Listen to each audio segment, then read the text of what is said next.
Io sono Dario, ciao, e sono un volontario dell'Associazione di Santa Elisabetta d'Ungheria che ha sede a Padova. Contiamo circa 400 volontari che si alternano, in particolare nell'assistenza all'OPS di Rubano, e da parecchi anni gestiamo un appartamento con camere dedicato ai senza fissa dimora.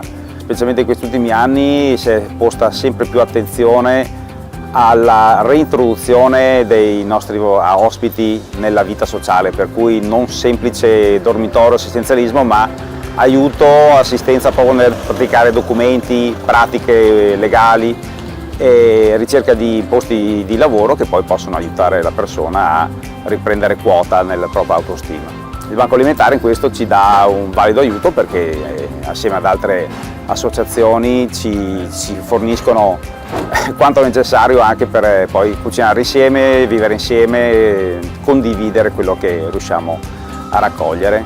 Ecco.